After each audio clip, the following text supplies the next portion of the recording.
today I thought we'd show you how we put the braces on. Some people come into it kind of apprehensive, which means that they're scared. But there's nothing to be scared about, and I'm going to show you right now. We have our patient here.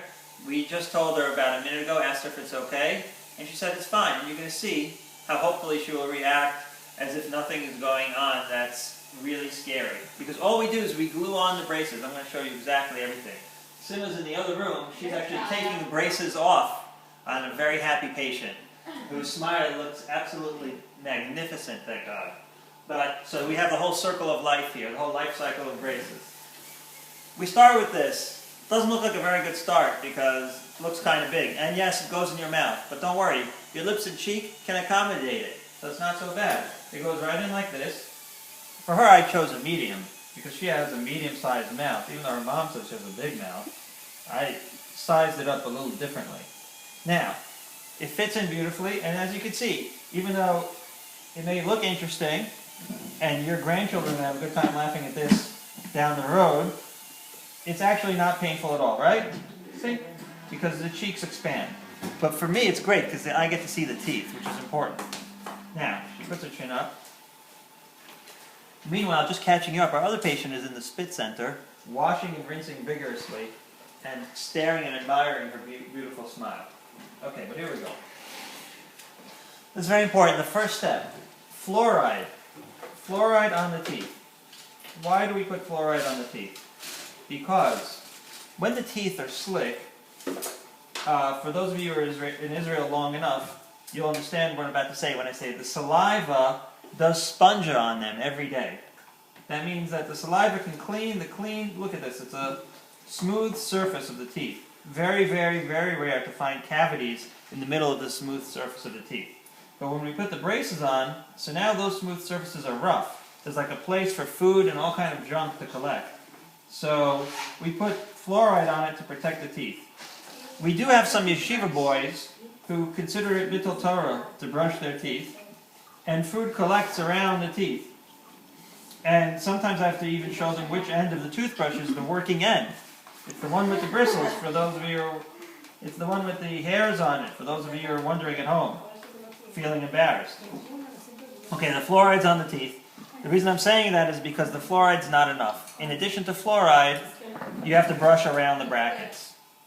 But we give you all that stuff when you get the braces. We give it all to you so that you don't have any excuses. And we explain to you how to use it, of course, as well. Okay, here I go. This pink glue is on the back of the bracket. Look at that. See? It's a beautiful pink hue. It's like a hot pink, like her sweatshirt. You almost can't see it. Now, why is it pink, you may ask? How do we know that the boys, for example, want pink glue? The answer is, it doesn't stay pink, silly. The reason it's pink is because, well, I don't know why it's pink, but the reason it's colored is so that I can tell where there's what's called flash, glue around the brackets, because that makes it a little bit easier for dirt to collect. And I want it to be the cleanest job possible. So what I do is, I clean around it afterwards.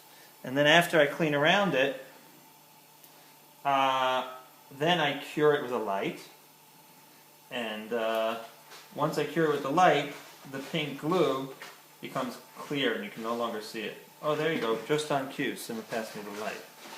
Now, you'll notice that her feet are not flailing in pain. See that? And you'll notice that she's fully comfortable. And the reason she's fully comfortable is because all I'm doing is gluing braces on her teeth. And it feels exactly the way it sounds. Like somebody doing an art project on your teeth, gluing something on. So, this is not like the dentist, where you have to think about, he says that nothing hurts at the dentist, but then if it didn't really hurt, why would there be a needle to put everything to sleep so that you can eat your tongue afterwards for lunch? This, no needles, no nothing, all we're doing is regluing. Now, we have a mom that we are not videoing, because she's anonymous, but she said, when she had braces, they used to put these thick bands on her teeth. This is an advancement over that. In the late 1980s, they started gluing these guys on. It was so much more comfortable. fact, we don't even put the bands on in the back. When we eventually do straighten out those back teeth, we'll glue tubes on there as well. One of my mottos is, I had braces for about 6 years. Hi, Dr. Ostreicher. I met him at an orthodontic convention in Toronto. He was not happy to see me. But anyways, I can't do stuff. I don't like doing stuff that I didn't enjoy, and I really didn't enjoy the bands. So I can't bring myself to put bands on these patients. You got to be kidding me. I want to still be able to say hi to them at orthodontic conventions and not have them look at me funny. Okay, here we go. This is what I was talking about. I'm cleaning off the flash. See that? Now, because the glue is colored, I could tell. But if all I did was take the light, and you'll see the shiny ultraviolet light, if all I did was shine the light on it, then it would also disappear because it turns clear. This part is a good time to talk about what we can and can't eat, don't you think? Alright, here we go. So, I could give you a list, but then I had this kid that was eating frozen chocolate bars. And I said, well, what did you think when you were eating rock-hard frozen chocolate bars? And he said, well, you didn't say I can't eat rock-hard frozen chocolate bars. So instead of giving you a list of things to eat and not to eat, I'm going to try to teach you the concept, okay? The concept is, if it's hard or if it's sticky, you can't go and eat it aggressively. You can't start biting, because you saw before, I showed you when I took off her braces, it went off really fast, right?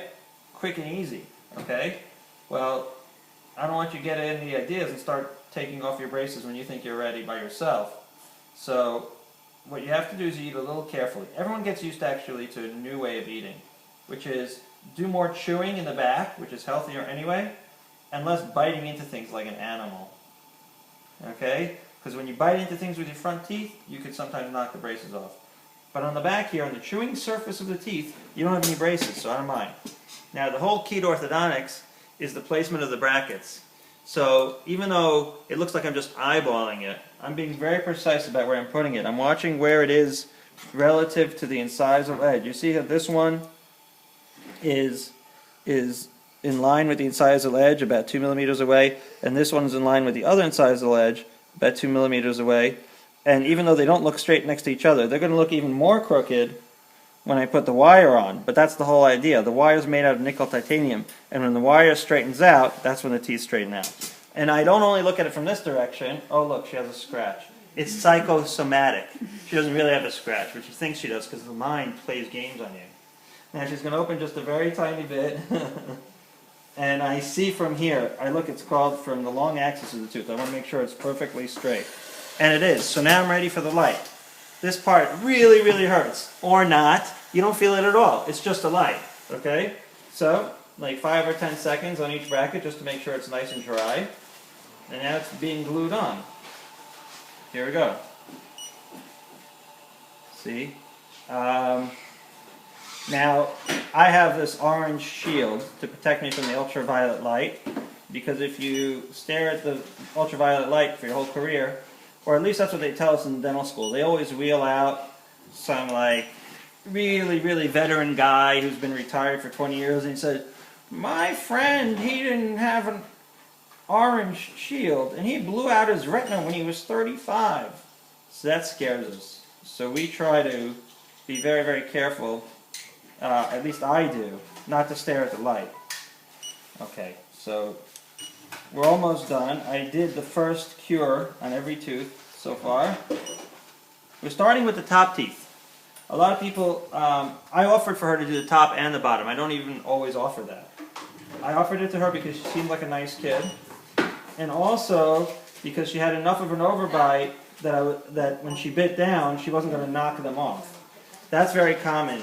In our thing. Oh, what is she doing? She's picking. Oh, she's picking a color for her retainer, which is we have an unlimited number of colors for the retainer. But we're not about to the retainers yet, right? Although some kids, right after the appointment, you know what they start asking me? When are they coming off? No, just now. In any event.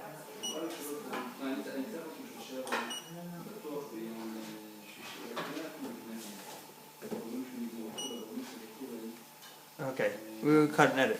So here's the thing. Yeah, I'll wait. No, I'll wait for him to finish. We'll cut that part out. Okay. Because you don't have to Yeah. Most of it's pretty smooth. Should I stop?